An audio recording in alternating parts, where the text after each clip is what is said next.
Tout ce qui ressemble au christianisme n'est pas forcément fondé sur la vérité biblique. De nombreuses religions utilisent la Bible, parlent de Jésus et citent même les Écritures, mais, en réalité, elles prêchent un faux évangile. Et le plus effrayant? Beaucoup de gens ne s'en rendent même pas compte. Nous vivons une époque où le discernement spirituel n'est plus un luxe, c'est une nécessité urgente. Avez-vous déjà entendu parler de religions qui prétendent suivre la parole de Dieu, mais placent leurs propres livres au même niveau que la Bible? Ou qui enseignent que Jésus et Lucifer sont des frères? Oui, cela existe, l'erreur spirituelle n'arrive pas toujours avec fracas.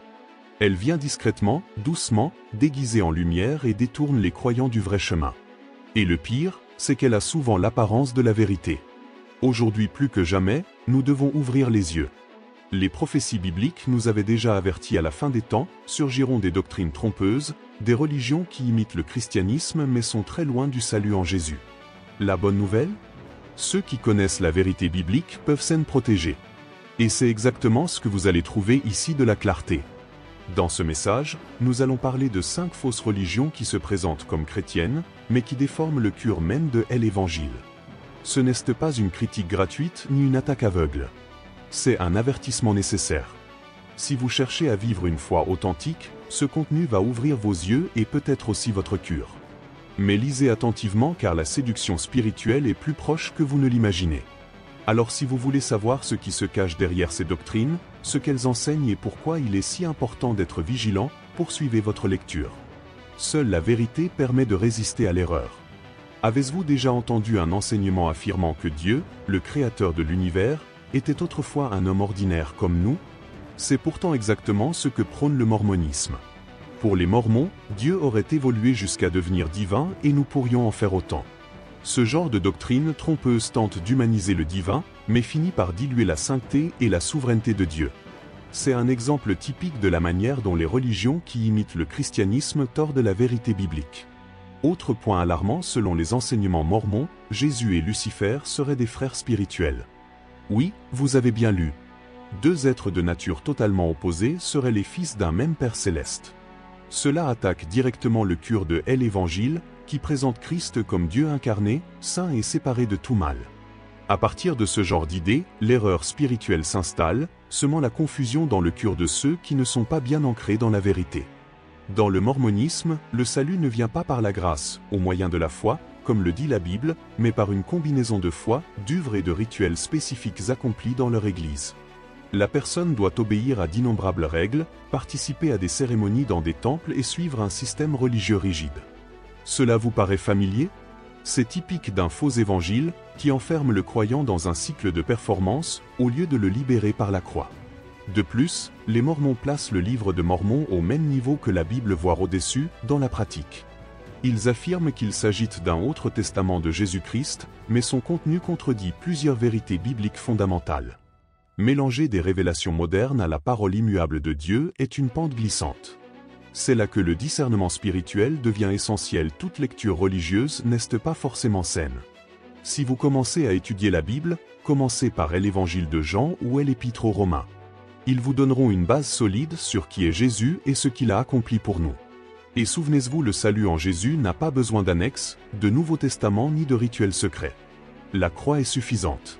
Et cela nous amène à un autre groupe qui se présente comme chrétien, mais qui contient aussi de graves déformations. Quand on parle de religion qui imite le christianisme tout en déformant les fondements de la foi, les témoins de Jéhovah apparaissent toujours dans la discussion. L'un de leurs principaux écarts est le rejet de la Trinité. Pour eux, le Saint-Esprit n'est pas une personne, mais une force active, et Jésus n'est pas Dieu, il est simplement son Fils. Ce point affaiblit la base de l'Évangile, qui présente un Dieu trinitaire, éternel, parfaitement uni. Selon leur doctrine, Jésus serait une créature créée par Dieu, peut-être la première et la plus importante, mais tout de même une créature. Ce faux évangile s'éloigne totalement de la vérité biblique. Au commencement était la parole, et la parole était avec Dieu, et la parole était Dieu. Jean 11. Réduire Christ à une créature est l'un des plus grands pièges spirituels de cette religion. Et ce qui rend cela si dangereux, c'est la subtilité de cette altération. Autre point troublant, ils croient que seulement 144 000 personnes iront au ciel. Les autres croyants vivraient éternellement sur terre, dans une sorte de paradis restauré. Mais cela contredit totalement le plan de salut révélé dans les Écritures, qui promet la vie éternelle à quiconque croit. Cette limitation numérique imposée par des doctrines trompeuses crée la peur, un esprit d'élitisme et une fausse notion de mérite spirituel. Ils rejettent aussi la croix comme symbole chrétien. Ils enseignent que Jésus est mort sur un poteau et que la croix serait une invention ultérieure, influencée par le paganisme. Mais peu importe la forme exacte du bois, c'est la croix qui représente le sacrifice de Christ et la victoire sur le péché. Rejeter ce symbole revient à rejeter l'une des plus grandes expressions de l'amour de Dieu. Si vous cherchez à développer votre discernement spirituel, comparez toujours tout enseignement à la Bible, pas à des brochures religieuses. Des livres comme Les fondements du christianisme de C.S. Lewis peuvent énormément vous aider. Et souvenez-vous, l'erreur spirituelle n'arrive pas avec des cornes et une fourche, mais avec une apparence de vérité. Et parlant d'apparence, le groupe suivant va encore plus loin, affirmant qu'un nouveau Messie est déjà venu. Imaginez quelqu'un se levantant pour dire qu'il est le nouveau Messie, envoyé pour achever la mission que Jésus aurait laissée incomplète. Cela vous semble absurde? Pourtant, c'est précisément la base de l'église de L-Unification, fondée par Sun Myung Moon. Pour ses adeptes, il est le sauveur promis. Ici, nous ne sommes plus seulement face à une doctrine trompeuse, mais à un faux évangile dans sa forme la plus directe. On remplace Jésus par un homme. Selon cette religion, le salut ne se reçoit pas par la foi en Christ, mais par des mariages bénis par Moon. Oui, vous avez bien compris, le chemin vers la vie éternelle passerait par des cérémonies organisées par lui, où des milliers de couples se marient en même temps. C'est un syncrétisme étrange entre tradition orientale et langage pseudo-biblique. Ce qui devrait être l'œuvre du Saint-Esprit devient un rituel administratif de validation humaine. La doctrine exige une obéissance quasi absolue au fondateur et à son organisation. Il n'est pas rare de voir des adeptes donner tous leurs biens, couper les liens familiaux et suivre aveuglément des ordres. Cela montre jusqu'où l'erreur spirituelle peut se déguiser en dévotion. Lorsque l'autorité d'un homme supplante celle de Christ et des Écritures, le résultat est toujours la destruction, même si cela semble plein d'unité et d'amour. Autre élément inquiétant, le contrôle total de la vie du fidèle, choix du conjoint, lieu de résidence, études et même pensée personnelle. La liberté promise par Jésus, vous connaîtrez la vérité, et la vérité vous rendra libre, disparaît sous une forme de manipulation psychologique. Le plus troublant, tout cela s'enrobe de versets bibliques, de belles paroles, de promesses spirituelles. Mais au final, on parle plus de l'homme que de Dieu. Si vous cherchez à connaître la vérité, ne placez pas votre foi dans les paroles d'un Messie autoproclamé. Lisez les évangiles et observez Jésus, il n'a jamais forcé qui que ce soit à le suivre, n'a jamais imposé la peur ou le contrôle. Il appelait avec amour et vérité. Et c'est cette vérité qui révèle l'erreur. Et si vous pensez que ce genre d'enseignement est déjà extrême, attendez de découvrir la prochaine doctrine. Car elle va jusqu'à nier l'existence même du péché et de la maladie. À première vue, le non-science chrétienne peut sembler respectable après tout, qui ne voudrait pas voir foi et raison marcher ensemble. Mais le problème commence quand on découvre ce qu'il enseigne réellement. Pour cette doctrine trompeuse, le péché, la maladie et même la mort ne sont que des illusions de l'esprit. Oui, tout ne serait qu'une question de pensée erronée, et non des réalités spirituelles ou physiques. Cela paraît spirituel, mais c'est extrêmement dangereux. Sa fondatrice, Mary Baker Eddy, a écrit un livre intitulé Science et santé avec la clé des Écritures, qui pour les adeptes a autant de valeur que la Bible elle-même. Dans ce livre, elle enseigne que la guérison vient du fait de nier l'existence du mal et de la matière. Problème ? Cela ignore complètement les prophéties bibliques, les souffrances décrites dans les Écritures, et le ministère même de Jésus qui a guéri des personnes bien réelles avec des douleurs bien réelles. Ce faux évangile affirme que recourir à la médecine ou admettre qu'on est malade est un manque de foi.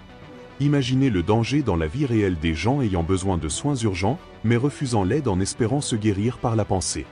Ce n'est pas de la foi, c'est un déni de la réalité. Et cela peut coûter des vies.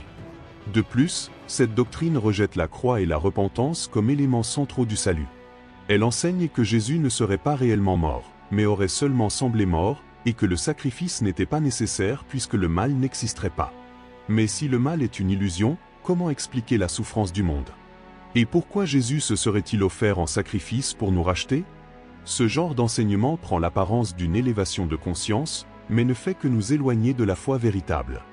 Si vous avez des doutes sur le lien entre foi et santé, lisez l'Évangile de Luc écrit par un médecin, disciple du Christ. Il n'y a rien de plus équilibré qu'un homme qui comprend à la fois les corps et les âmes. Souvenez-vous, nier le péché et la douleur ne résout rien. Cela ne fait que cacher le problème. Et parlant de masques, le prochain groupe mélange le christianisme avec des croyances orientales et des énergies spirituelles. L'Église messianique mondiale est un exemple classique de syncrétisme religieux. Elle mêle des éléments du christianisme à des pratiques issues du shintoïsme japonais et du bouddhisme, formant une doctrine qui semble inoffensive, mais cache un profond égarement spirituel.